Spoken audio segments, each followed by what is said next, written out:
So Metro Manila was back to GCQ, and I know one thing I need to do. I need to see a friend. Not just a friend, but someone so close to me. It was a Saturday and I woke up early. I don't do much sleeping these days. My problems and my anxiety keep me up all night. They keep me company. Sometimes it feels like insomnia, but it's not. It's just me thinking and overthinking and playing scenarios in my head of my past mistakes and future worries. See, that's the thing about anxiety. It doesn't allow you to live in the present. I took a bus ride to Pasig, and I didn't bring my scooter because the weather report said that a tropical storm would be passing through.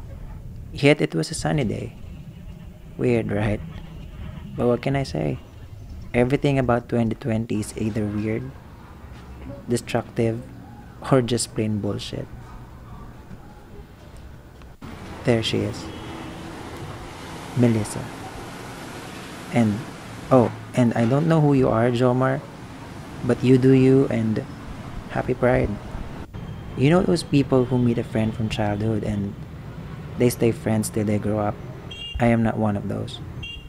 The longest and first real friend I ever had is a girl I met back in high school.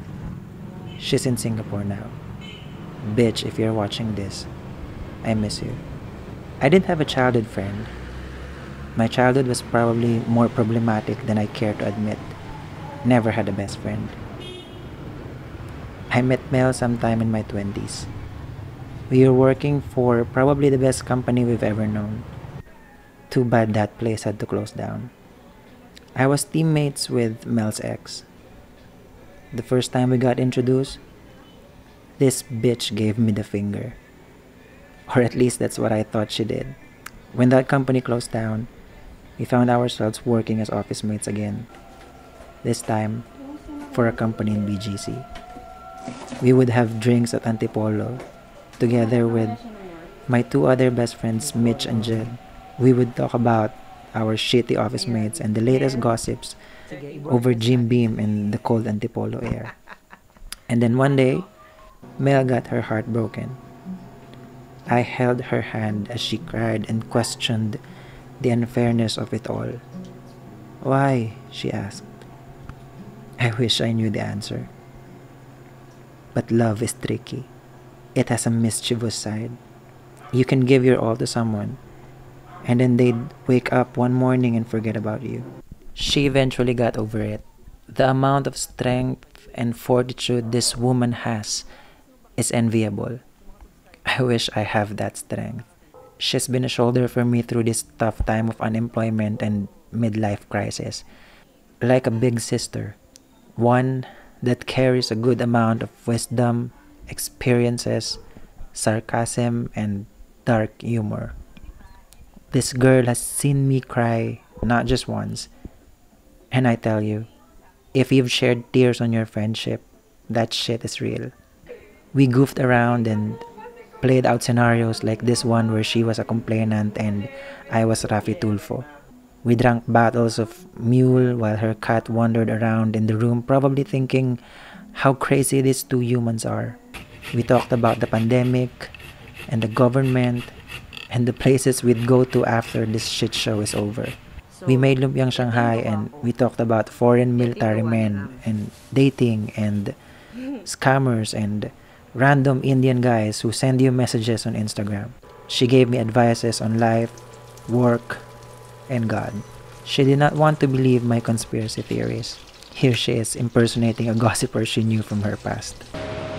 Tagal mo namang magluto. Samantalang ako, pag nagluluto ako, 10 minutes lang tapos na, longganisa lang yun ah. O eto na nga. Yan sa Tusi. Si Melissa. Yung medyo nga. May anak yan, di ba?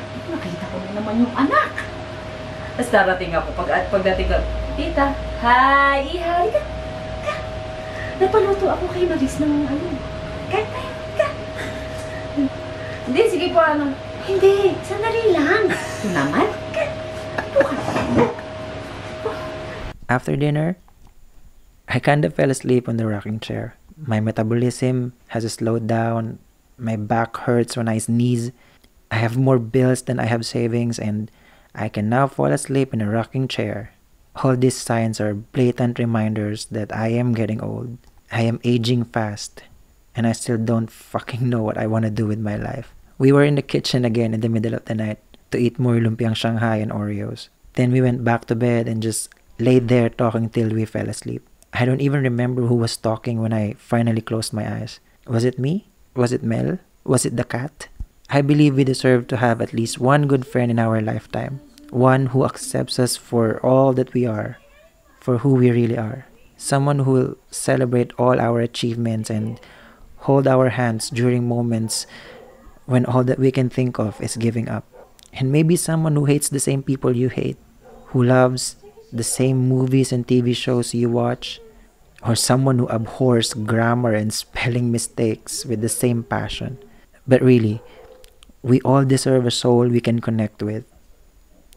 Another human being who would choose to stay with us through thick, thin, and in between. And I know, Ram, sa ngayon, madilim yung dinadaanan mo. Mahirap, masakit. Sobrang mabigat. Pero trust the process. Trust the process and pray.